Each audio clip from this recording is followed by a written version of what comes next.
we are recording. I also wanted to quickly just remind everybody about the importance of getting to conference if possible. It's going to be a really great one, and it is going to be our last, it's not going to happen again for a year, or around 10 months. So it's going to be incredible. There'll be a recap in Seattle on the 24th of September, which I'm going to go to, and hopefully a whole bunch of other people as well. We'll take a road trip down there for the day. So Cheryl is ready, and she's going to jump on the call, which is great. We have a little bit of extra time with her. So I'm just going to wait till I see her come on and introduce her. Phew, am I ever glad I'm not echoing? What a big relief. Thanks, guys, for troubleshooting with me. So one of the reasons I'm so excited that Cheryl is joining us is because she's been a friend of mine, a lifelong friend, really, over 20 years, which feels like a lifetime. It feels like when we met was just forever ago. And we've been through a lot together and traveled this life journey together in many different ways. And so I know her as a true friend and a sister and a soulmate. And so that makes this extra special for me. Her talents in business and her achievements and her goals. Hey, is that you, Cheryl? It is. Yeah, let me just start my video here. Yay. Yay, how you doing? Hi, welcome. Well, thanks so much. I'm so glad you're here. We had some technical difficulties, so I literally just started the call, and I think those difficulties are solved. So and I might actually have you go on mute, Cheryl, for a second while I introduce you, because that was the technical difficulty, was that everyone needed to be on mute.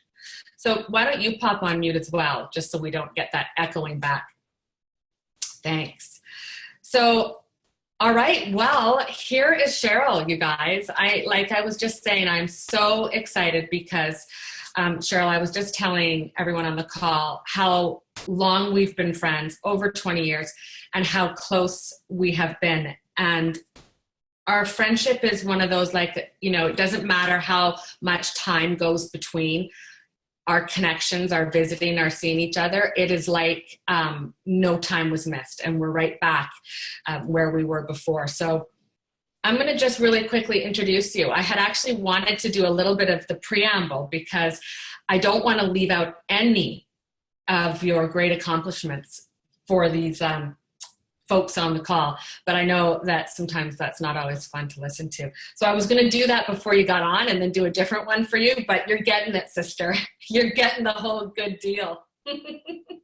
So, and I'm just going to be reading here, you guys, because there is a lot. And I'm going to read this, and then I'm going to just quickly share from my heart what I know about Cheryl to be true, and then I'm going to give her the rest of the call because that's why we're here. So Cheryl is actually a really highly sought after business coach. She's a visual artist, a seasoned entrepreneur, philanthropist, wife, mother, private pilot, and an agent of change. So true. I remember when this went on with a group of women Cheryl connected with. She's a successful venture capitalist, and with her group of all women investment team, they financed a silver mining company which discovered millions of ounces of silver, and together they created $1 billion company. Pretty big. Cheryl left the public market after reaching her financial goals and enrolled in art school. I remember that really well too, and I have a piece of beautiful art in the other room. She really does draw from her clients' lives and spirit and create art for them that is very meaningful. And I remember this as well when Cheryl said to me one day, you know what, I'm going to be a pilot. And I thought, well, Cheryl's going to be a pilot. So Cheryl is also a pilot. She flies her family to and from Whistler to Mexico every year. It's a 12-hour flight, and they have adventures along the way. So a couple other things real quick. She was awarded Volunteer of the Year in the city of Vancouver for her leadership role definitely her leadership role in opening the West Vancouver Avalon Women's Recovery Center. That was just massive and something very dear to my heart. I was so proud of her for that. So, but really, most of all, Cheryl is a student of persistent learning about herself, and her role in this world is to inspire others. Okay, so all of that is just absolutely incredible. And what I want to say about Cheryl is that when I met her 20 years ago, she's a true solid friend. Cheryl had my back always. I had her back. Also, Cheryl is just a goal setter and a goal achiever. So I knew long ago, 20 years ago, that if I wanted to reach a goal, I would say to Cheryl, hey, Cheryl, I want to do this thing here. What do you think? And in a friendship way, Cheryl would help me with that. Didn't mean I always listened to her, but she knew what to do. And then her huge, huge heart. You know what? I don't know if you've thought about this lately or remember, Cheryl, but when I was married in 2000, Cheryl and her husband, John, gave us their Whistler home to have our anniversary in with our children, and a week in their Whistler home. And, that's just the kind of person Cheryl is. So with that being said, come on off mute, Cheryl, and share with us today your beautiful experiences, because we are all excited to learn from you. Thanks so much. That's really so sweet, and I love you so much, and I'm so proud of you. I'm just so proud of the person you are, and I'm just so grateful to be able to call you my friend. Yeah, this is a long road, our life, right? And we're on this journey together, to be the best that we can be, and that's just been my goal for you and my goal for me and so many others, because I don't know, I feel like that's my purpose here on this earth, is to be the best that we can be, and to figure out how to do that, and to learn from people who've already gone in front of us. And, I love being a seeker of that knowledge, and then I like implementing it in my life. And if I can share with your business associates, your friends, some of my experience, before I did the venture capital, the four girls, we did I don't know if anyone's ever read the book Faith Popcorn, The Popcorn Report, but she wrote another book called Evolution, and we ended up naming our public company Evolution.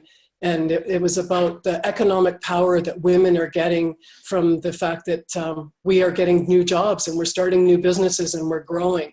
And I read that book in 1995, and it inspired me. And so in 1999, we named our company Evolution Capital.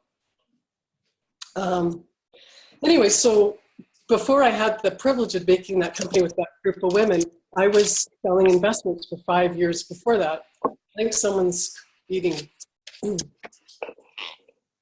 And I was competing against 200 investment, mostly men, financial advisors. And I worked for a gentleman who taught me how to sell. And I knew how to sell before I went to work for him, but he refined my sales ability to like laser sharp, just really precise. So I want to share with you some of the things that I learned from that experience, and how I became the #1 salesperson for 5 years in a row. Every year, made tons of money, and then took that investment dollars and invested in myself and my things. The #1 thing that I needed to do was I needed to build really great habits. I don't know, I'm sure every one of you, first of all, that you're on this call is a really great habit. You're looking to, if you can get one thing from this call that's going to inspire your day, your month, the next couple of weeks to reach your goals, that's like a winning thing to do. And I really applaud you for taking this time to figure out how to just get to the next level. So for me, I have some daily habits that I do to be successful in my sales career and in my life. And getting enough sleep. Have you slept enough? That was a really big part of it. Do I eat properly? Like I used to eat a lot of sugar, and now I don't eat any. And I feel 10 times better, and I start to know what my body looks like, feels like, and how I feel my best. So the other thing is exercising. I exercise every day. And this morning, I don't like exercising usually by myself, so I get friends to exercise with me, or I'll hire someone to exercise with me. But I know I need to exercise every day to feel my best. So those are the sort of habits that I have in place just in my life to be able to then show up in my business and be the best that I can be. So habits for my business life, I love cold calling. And I love warm referral calling. Like I used to put a sticker, I have a sticker on my phone and it says, how do you know? So how do you know? This was what we used to talk about, was we used to say, okay, let's pick up the phone. How do I know this person? Well, I'm going to back up one more step. The investments that I was selling and the products that I was selling, I absolutely knew hands down that I had to share that information with as many people as possible because it was such high quality stuff. So I wasn't afraid to pick up the phone because I knew the product that I had was extraordinary. And I was being of service to share that information.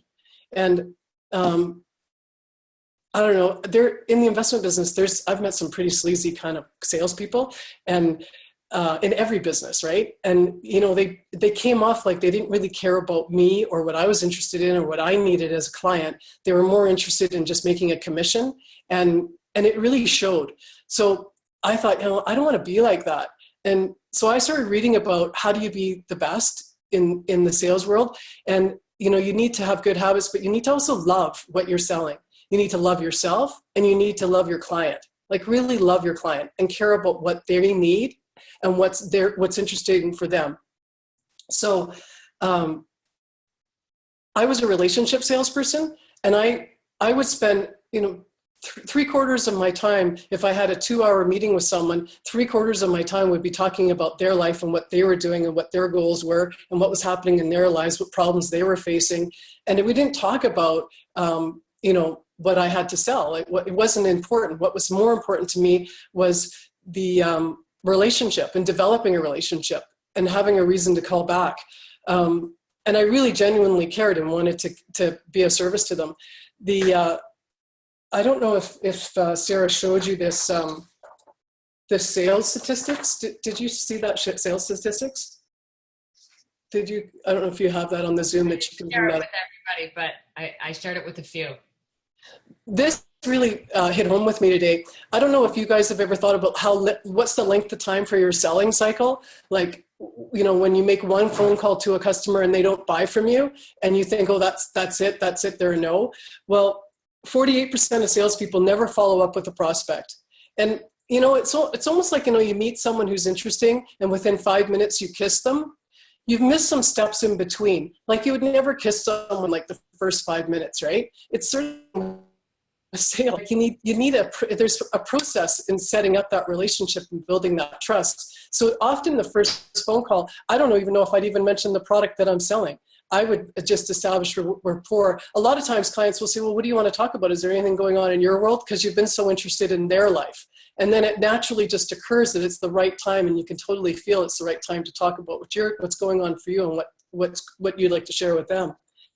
But I found my longest selling cycle was 5 years. Every 3 months I'd take this client out for lunch, and I'd always have face-to-face meetings, and I'd care about what was going on in his world. And at the end of the 5th year, he invested more money than any of my other sales calls combined. He was my biggest client. It was extraordinary. So if I had thought, I was bothering him or he wasn't interested, or I started to listen to the stories in my head, which we all have the negative stories in our head, it's very common, and I didn't pick up that £1,000 phone to get another lunch appointment with him, I would have lost the biggest transaction of my life. And he was extraordinary in giving me other networks to all of his clients. Like he cared for me and he wanted to network and help me build my business because I cared for him.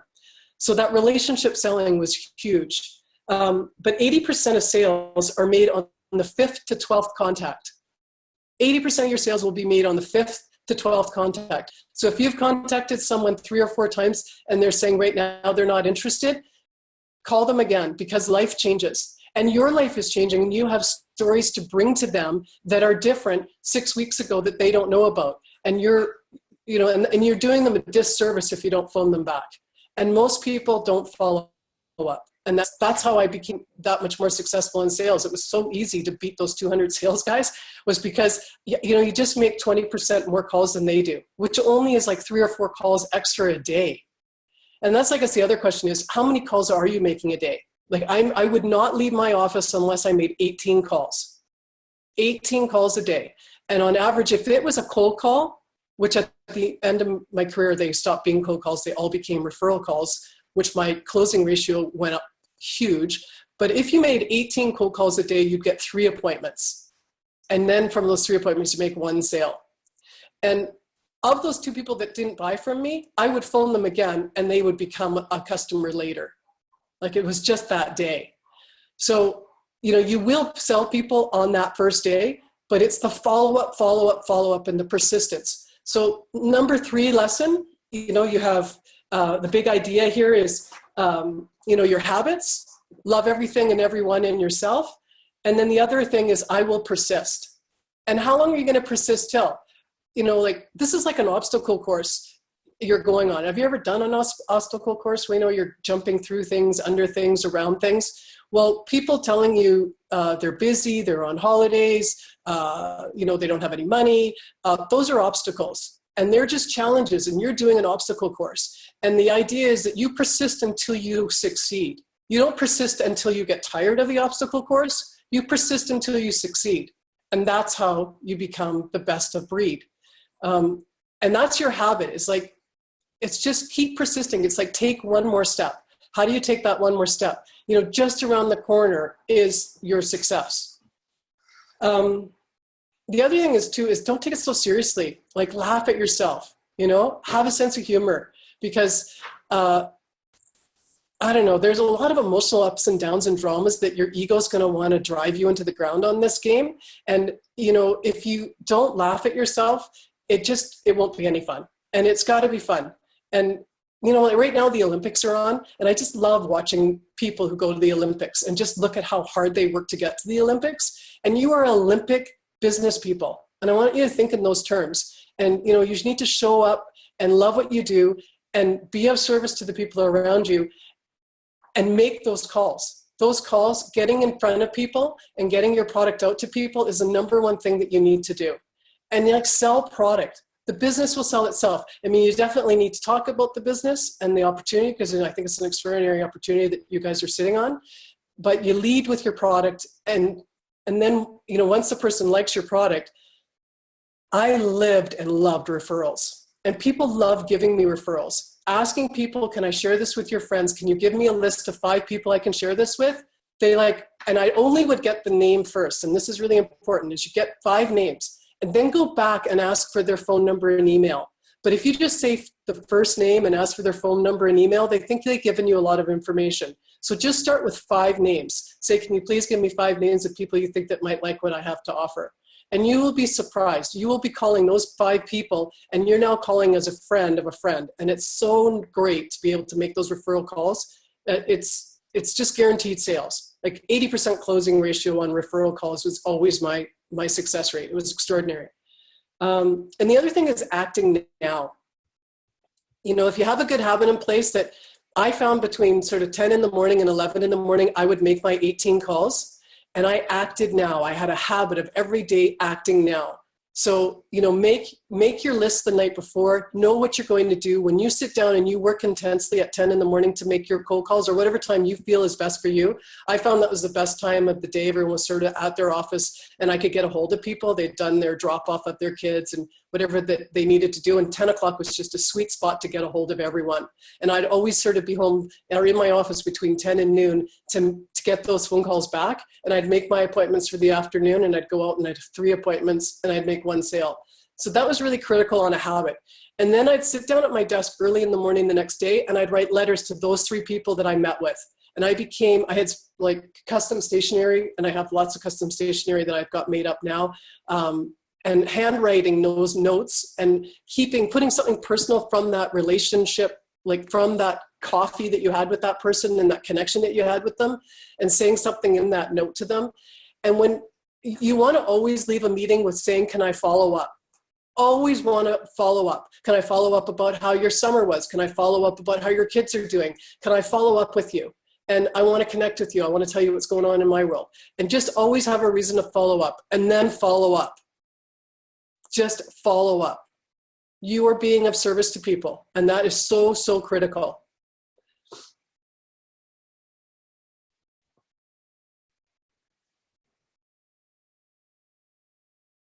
You know, if you have a business plan, I don't know if you've spent any time actually mapping out what you wanted to accomplish with your business, but if you have a business plan, nothing can happen until you take action.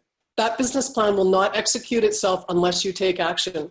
So you get clear about what you want to accomplish this month, next month, the following month, for the whole year. You need to now back it out to what's my first action step that I need to do to make that business plan be successful, and do it. And you tell someone else what you're going to do. Tell Sarah what your action plan is going to be this week. Text her, tell her, make yourself accountable, and then do the action. And once you do it, it's like procrastination kicks you in the ass, and it makes you tell you, oh no, I don't want to do it. Oh, they're not waiting for me. Oh, they don't want me to call them. No, they're going to think all these things. Procrastination is the biggest fear producer. If you take action now, you will feel so good about yourself. You'll have a connection, a heartfelt connection with your customer. And people want connection more than ever today, especially with our loose connection of Facebook and social media. To actually have a conversation on the phone, even better in person, and taking that time and having that connection, and the love that you exchange, and you bring yourself and your being of service and loving people to the table. People are so excited to see you. And that's the other thing. Before I ever picked up the phone, I smiled. I always made sure that I took that call with of making their day better. I wanted to make a difference in my customers' day, and I wanted them to be happy to hear from me. And my customers were my friends. Like, as I met more and more people, you know, and from that, they wanted to help me and I wanted to help them. So make sure that you show up and you have your attitude adjustment on. And, you know, by taking action, you'll start feeling better about yourself, and you'll be getting more confidence in yourself, and you'll know that people like to hear from you, and you'll want more of that, and you'll start to do more of that. But I really think it comes with, you know, working a plan and being consistent with your habits. So those are my 5 ideas that I sat down and thought about, how was I successful and how could I help, you know, hopefully share with you some of that information. So if you have any questions, or anyone has any questions, I totally would be open to answering any questions you might have. You guys, it's 10:30, but if anyone, Cheryl's offered questions, so I won't ask any, because I can do that anytime. But pop off mute and ask her a question if you want.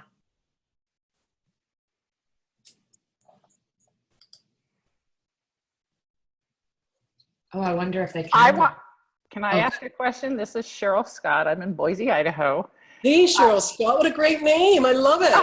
I know. I'm Cheryl with an S. You're Cheryl with a C. That's right. Anyways, I love your plans. I love your actions. But how do you get into the mindset to take these steps? Because, well, you know, I found I read a lot. I read a book a week, and I read the best of the best and how they do that. I look for evidence. So I'm always finding books or finding blogs that support this evidence. And I've been a big believer in, you know, what you think about. I have to guard my thoughts. And so I have a list of affirmations that I say every morning. And I create that mindset in my mind. I am responsible for my thoughts. You know, a lot of times if I allow garbage to get dumped in my mind, I have to go out and do cleanup on that.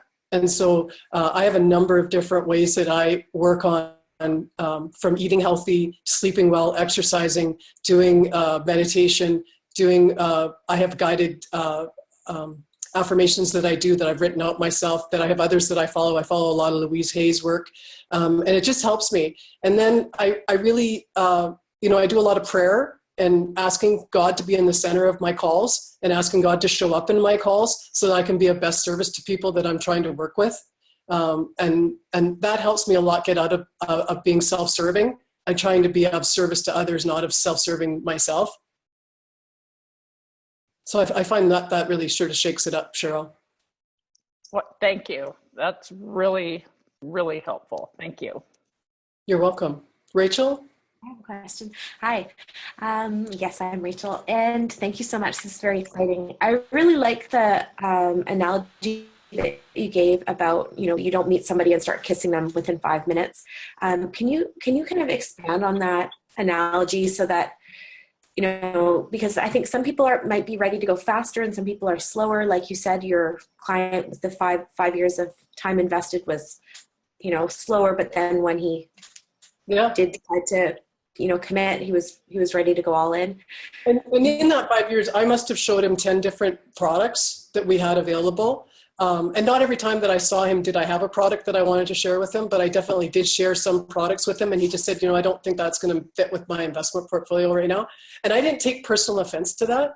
But I knew in the natural, like if we sat and met for an hour and a half, I could just tell after we got the pleasantries of how are you doing? How's your summer? How's the weather? How's your kids? How's your business? He'd be like, well, how's your business? And what are you doing right now? And I'd then come back and say, gosh, I'm really excited about this. We had this opportunity in Arizona. We syndicated a bunch of property, and now we have these investments available. And I think you could make 12% rate of return if you got involved with us. And I know how much you respect our group, and I want to come and talk to you about that. Can I share more information with you? And he'd be like, wow, that looks great. So, people, if you're interested in them and you're asking them questions, there'll come a point where they'll ask you what's going on in your life. And you've got something that you're sitting on and that you're working on that, you've got all these before and after pictures that are extraordinary. I mean, I use 3 of your 5 products and I love them like crazy. And a lot. And, just to, sharing your testimonials with your friends and with your clients and with your prospects, and sharing that joy, and being able to change and transform people's lives and giving them confidence without having to go under the knife. What a gift, And I think that the more that we can have confidence in ourselves, the more that we can go out, and the ripple effect of that is enormous. So I think you just naturally find in the sales call when that is, and really coming with 5 or 6 questions that you're asking them of what's going on in their life, and starting from that point, not what's your agenda, and really being sincere about that. So, and they may be just too busy at the end of it, and you can say, hey, can I give you a call in a couple of weeks? I can tell you're busy, or you maybe don't have time, and that's great. And just go to the next one. But make sure you follow up with notes, and that you follow up and you call back. Because most people say, oh, they never called me back. I don't know what happened with that. I was kind of interested, but they never asked me. And then it's just sort of shame on you, right? Yeah. And what I hear you saying too is that, once you get permission to talk about what's going on with you, it's not like 20-minute monologue, right? You give a little bit and then you check back in with them. Can I tell you more? Would you like to hear some more about it? Or, to constantly be reading the person. And making sure that you have some enthusiastic stories about what's going on and why you're excited about what's happening in your world and the results that you've had. And you want to share it. You're excited to share it with them. And, I would assume that some of these people have done at least a sample product with you, and now it's maybe they don't have the product anymore, and going back to them and asking them if they have some other friends that you could share it with. That maybe they've got other reasons that they don't want to use it, which is fine. But like your DHEA, I think anyone could be using that product too, which probably Sarah's going to call me now and get me to start taking that DHEA, which is good. So yeah, I hope that's helpful. But I love coaching Sarah, and if anyone is interested, I have a few spots in my schedule. I travel a lot, and I'm busy with my artwork, and I fly a lot. But I've decided that 1 day a week I'm going to do sales coaching, and I really love it. I love the connection with someone who's passionate about wanting to build their business, and yet they may have some gremlins and some blocks in terms of, I don't know about you, but my mind has got a contract on my ass. And that's just the way it is. It just really messes with me. So I do a lot to fix that. And I love to share that. And if we can talk about that together, we'll each grow and be stronger for it. So if anyone's interested, I'd love to Sarah can get you in contact with me and see if there's a fit to do some coaching together. Because you guys, you know what? Having economic power, I love being a multimillionaire. I just love it. And the freedom that it gives me. I live 6 months of the year on the beach in Mexico and 6 months of the year on the beach on a lake in Whistler. And I fly an extraordinary plane with an amazing husband we've been together for 22 years. And, I have the dreams. Like I wrote out my business plan when I was 21, 22, 23, and this is what it looked like. I wanted to learn Spanish. I wanted to be independently wealthy. I wanted to have a nice body. I wanted to be physically fit. I wanted to have people in my life that loved and cared for me and people that I could love and care for. And I wanted to make a difference I do a lot of philanthropy and you can't give back if you're poor. You can't make a difference if you're poor. And there is a lot of good spiritual stuff that comes with being wealthy, and I love it. And to grow that and to teach that is a gift that I feel I also need to give back in my life too. So, yeah. I don't think in Canada we talk a lot about wealth enough. Amen. Yeah. So and I don't want to say this to you to brag. I really don't. I just want to empower you to, like the woman's book that I read, Faith Popcorn, in the mid-90s, like 25 years ago. She talked about it takes economic power for women to become equal. And we're not even equal yet, ladies. I just financed 2 different movies, which I think are going to make a big impact. And I'd love you all to have a chance to watch them. One is called Dream Girl, and it was a movie that was made in New York City. And I'm going to have a showing of it at Quest University in September. I'd love to invite you all to it. It's about women entrepreneurs having the courage to build their tribe and to go out and start small solo entrepreneur businesses. And it's extraordinary. And, we do business differently than men do. And we need to embrace that. And we need to come together and support each other in that. And that's good. It's good to be different. It's good to recognize it and stop trying to look like a man and be like a man and sell like a man. We need to be ourselves, and we need to be relational, and we need to care, and we need to bring our hearts to the table. And that's what works. And then the other movie that I sponsored at a higher level was a movie called Embrace. And it's about body image.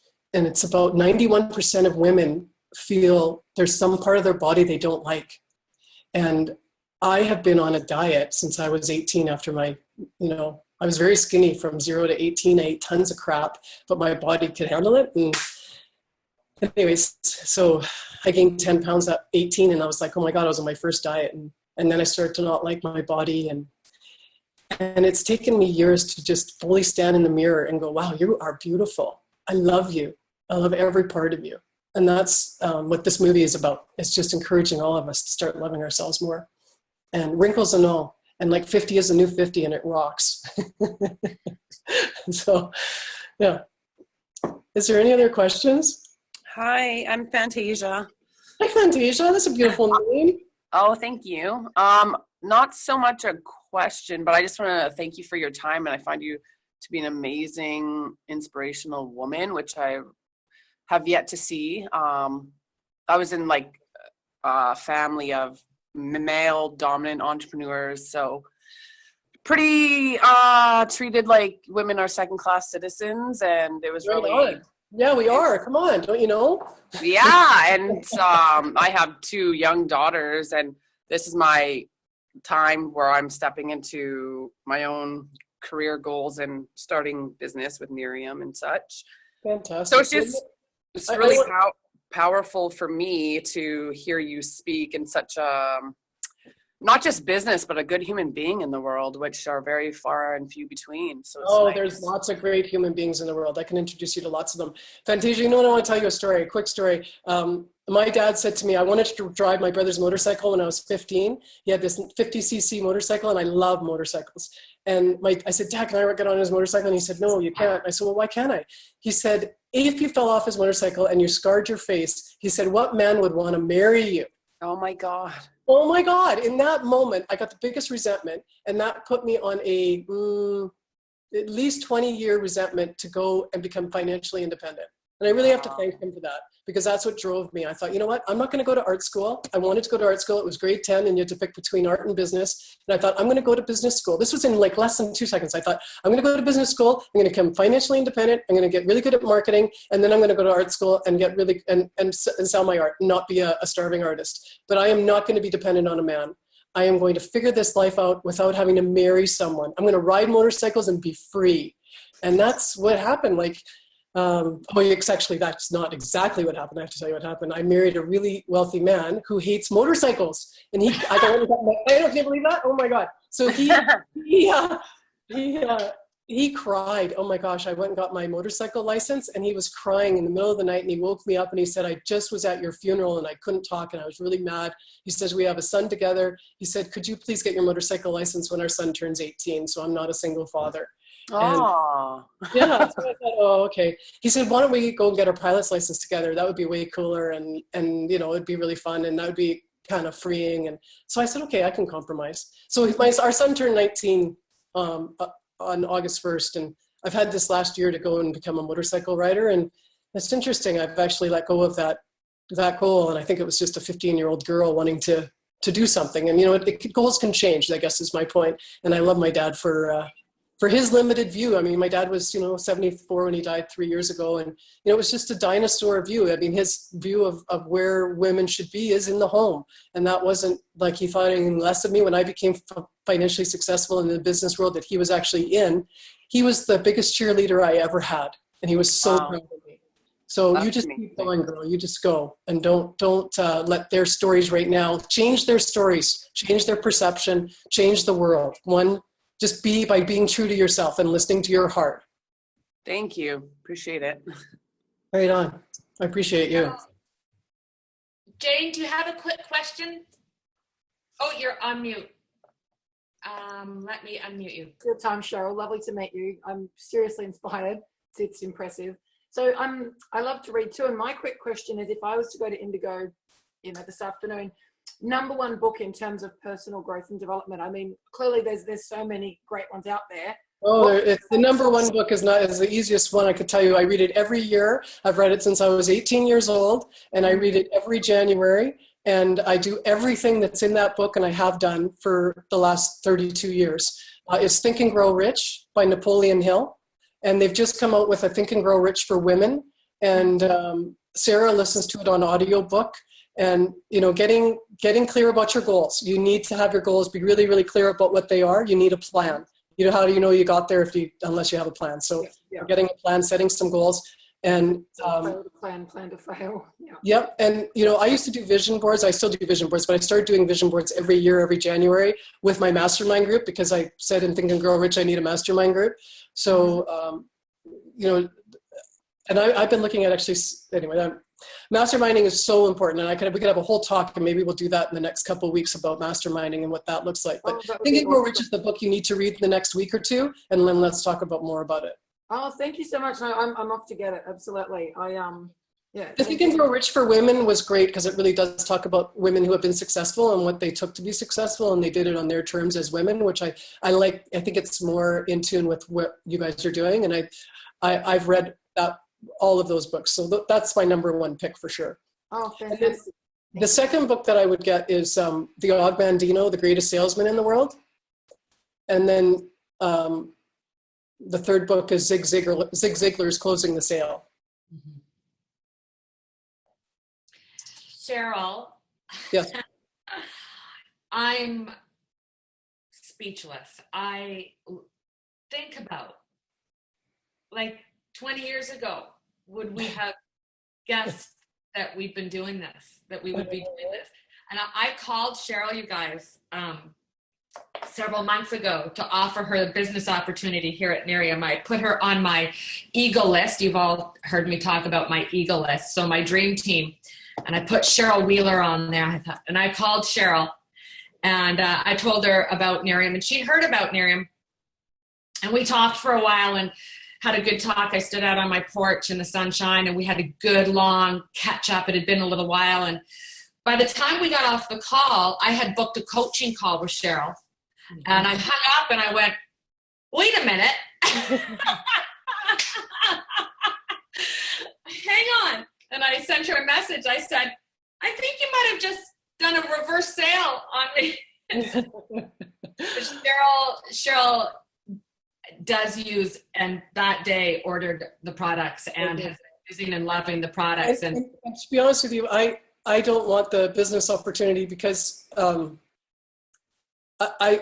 don't know. To be honest with you, I have reached the goals financially. I don't need to I have enough money now for the rest of my life. So I don't want to, I want to support you in reaching your goals. And that's why I didn't, but I do love the product and I'm a good consumer. Oh my God, I'm a good consumer. So, you know. So why I love that was because really Cheryl does this naturally. All we did was heart to heart catch up. She cared about where I was at. I cared about where she was at. She asked me about me. She told me what she was doing, and I said, you know what, I think I might need a little piece of that, right? I might need a little once a month piece of that. Yeah. And then she supported me by purchasing, you know, the products, and she loves them and she talks about them. And but I'm just wanting to say thank you, and I really don't have the word. I see us 21 years ago, you know, and me looking after George, right? Yeah. And me being a single mom, right? Yeah. You helping me, trying to help me budget, right? And all this that we've been through together, and we've traveled together, and our ups and our downs, and and we've combined our families, and the time that we are not together is not there when we get back together. And you're brilliant, and I've known that since the day I met you. And I, like I said to you guys earlier, I knew if I needed a goal reached, it didn't matter what it was. I could say, Cheryl, what should I do? She's a natural. And you've just blossomed since I last heard you speak on business, and just grown so much. You might have reached all your financial goals, I know that, but I see you growing and growing and growing, and with your weight, and we've walked through that together, and I'm so proud of you. And Cheryl turned 50 recently, you guys, and she tagged 50 is the new 50. Yeah. Right? It's not the new 40 or 30, 50 is the new 50. Like, hello, love it. And I just said, you're brilliant. Put that on a t-shirt. So Cheryl, from the bottom of my heart, I love you. You're my sister and my friend and my supporter, and you're my cheerleader, and you're my coach. And you know what? I'm really proud and honored to meet your team. And you know, we've been talking in the last few months about your team, and it's just nice to see these people behind you who are so enthusiastic about what they're doing and want to move forward. It's like that willingness to be willing to go overcome your obstacles. You've just persisted today, and I'm really proud of all of you guys. So thank you so much for having me come on this call. And if anyone needs anything, I'm here, and God bless you guys. Love you. Love you too. Bye, everyone. So amazing. Thank you so much. Bye. Bye.